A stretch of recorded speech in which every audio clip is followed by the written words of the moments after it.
Okay, so this is our daily reading 38:20, 38:21, 38:22. Kukuha ulit tayo dito ng tatlo at alamin natin kung ano yung dagdag na mensahe ni Universe sa araw ng Biyernes. Sa gusto pong mag-book ng full private reading, na mag-book ng appointment for rituals, cleansing, love ritual, comeback ritual, protection ritual, at yung mga sa negosyo ninyo, then let me know. Una, mastery, and that is the eagle. Pangalawa, vision, and that is giraffe. And pangatlo, freedom, and that is the horse. Ang lalakas ng mga animal representation ngayon. Una kasi, yung eagle. Yung eagle kasi, literal sa atin, di ba? Alam naman natin ito na makakalipad ito beyond sa storm. Mas taas pa sa mga storms na meron siya. So, ito yung isang representation na spiritual, no? Beyond sa mga nakikita natin, no, sa paniniwala natin. Kailangan mong pataasin or paliparin sa matayog na sitwasyon ang spiritual na aspeto ng buhay mo para makita mo, no? At maisabuhay mo yung vision na binibigay ng Diyos or tinalaga ng Diyos para sa iyo. Kasi dito mo makikita at mararamdaman na ito pala yung future ko. And then God provided the freedom as your future. So, di ba? Napakaano naman kasi, napakaganda. Kung ito i-level natin sa buhay, no? Ito yung buhay ng kabataan natin na kailangan nating matuto. Dito lahat ng lessons. And then, dito sa kalagitnaan ng buhay natin, this is from 20s down to 30s. Ito yung range ng edad kung kailan ang dami nating pangarap, ang dami nating gustong makamit, ang dami nating gustong gawin sa buhay. And then this freedom this is the age we're in, above 40s na po ito.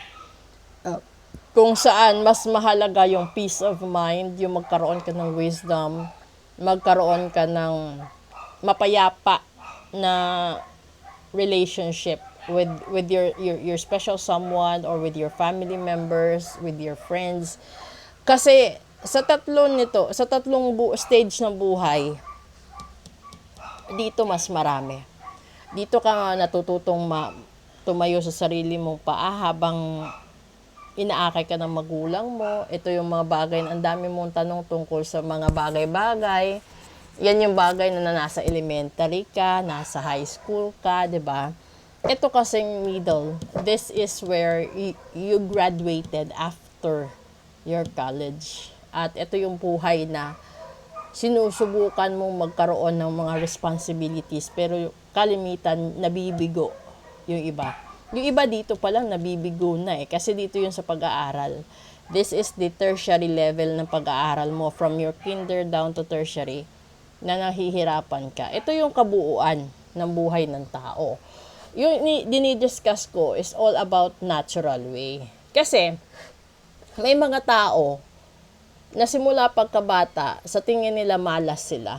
Dahil po yun sa minana ninyong sumpa sa mga magulang ninyo. So, kung gusto niyo maputol ang sumpa galing sa mga magulang ninyo, iparitual po ninyo. Kasi alam niyo yung ipinanganak na katulong, ipinanganak na secretary, ipinanganak na tawag doon, katiwala sa buong hacienda, katiwala sa kumpanya, katiwala sa pamamahay. Yung mindset ng mga family members noon is gusto din niyang maging katiwala siya. Yun yung dapat mong tanggalin kasi yun yung sumpa ng kamalasan. So kung sa tingin mo naging katiwala ang magulang mo sa isang mayamang pamilya, huwag kang tumigil doon. Kailangan mong putulin yung chain na yun at mangarap ka. Hindi naman sinabi na lagpasan mo yung naging amo ng magulang mo. Pero subukan mong itawid ang sarili mong buhay at ang mga magulang mo sa higher level, no? Yung kung saan mararamdaman din nila na hindi na nila kailangan magtrabaho, hindi na nila kailangan mamroblema, na kaya mong suportahan ang magulang mo at tulungan ang mga kapatid mo. Ganun dapat. So, kung kung na-research mo na galing sa lolo't lola mo, sa magulang mo, ang hirap ng buhay, iparitual mo para maputol. Pag naputol yon, syempre gagaan buhay mo, ipaputol mo din yung chain doon sa mga kapatid mo para lahat-lahat kayo gumaan ang buhay. Kasi hindi naman din maganda tignan na ikaw lang yung umaangat. Kasi kapag isa lang ang umangat sa magkakapatid, mahihirapan siya. Pero kapag sunod-sunod yung pag-angat ng lahat, gagaan at gagaan ang buhay. Kasi bawat isa may kanya-kanyang pangarap, bawat isa may kanya-kanyang gustong bilhin, no? Paglaanan, pagbigyan. So, kung gagawa ka lang din ng ritual, isama mo na yung pamilya mo, magulang mo, para sabay-sabay, darating ang panahon, sabay-sabay kayo magkaroon ng peace of mind, wala nang problema sa finances, wala nang problema sa emotional stress. Ganun yun. So, kung ikaw naman yung may asawa ka na puro problema ang binibigay, ipa-reading mo, baka kasi yung side ng asawa mo malas at hindi siya pwede sa vibrations mo. So, yun yung kailangan i-align. Yun na dapat yun.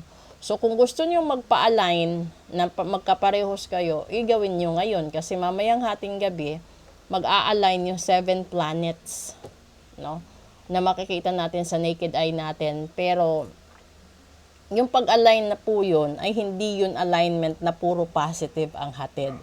Kasi, ibig sabihin, kung ikaw yung may karma na tao, may barang, may kulam, may sumpat, may gayuma, at lahat yun nag-align, ibig sabihin, mahihirapan ka. Mas bibigat ang takbo ng buhay mo. So, kung merong mga tao na hindi mo binayaran, hindi mo pinansin, pinabayaan mo, hindi mo pinakinggan, at kapag nag-align yung planet at nangyari yung mga sakuna, aksidente, sakit, lahat-lahat na sinabi ko sa inyo, nasa huli ang pagsisisi. Kasi pakatandaan ninyo, yung pera kikitain, pero yung buhay pag nawala, wala na. 'Di ba? Mabuti pa nga yung ibang masasakyan, gamit, may spare parts. Pero kapag ang tao naputulan ng kamay, ng paa, no, natanggalan ng ibang internal organs, hindi na siya magiging normal katulad ng dati. Dahil iba na. Tignan nyo yung taong undergo ng dialysis, 'di ba? Hindi na siya normal kasi yung pump ng blood niya is hindi na regular, kundi pump na ng machine. So the machine will not be able to produce the same emotions or the same level of love and oxygen and air and everything sa buhay, sa katawan ng tao kasi machine siya. So ganun din po 'yon sa inyo. So, kung meron kayong barang kulam sumpa gayuma, at nag-align ang mga planets mamayang hating gabi. So, hindi ho yun lahat blessings. Delikado ang lahat ng may barang, may kulam, may sumpa dahil yung sinasabing transition is magte-twist ang buhay ninyo. So, kung meron kayong negosyo, malulugi, may scam, kung meron kayong magandang kapangangatawan, magkakasakit, kung meron kayong sakit, mas lalala. Ganun. So, ito ay literal na nangyayari sa tao.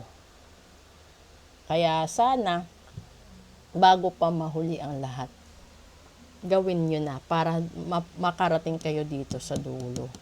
Kasi ang pangit naman, di ba, na pag twist ng araw mamayang hating gabi, baka yung iba hindi na magising.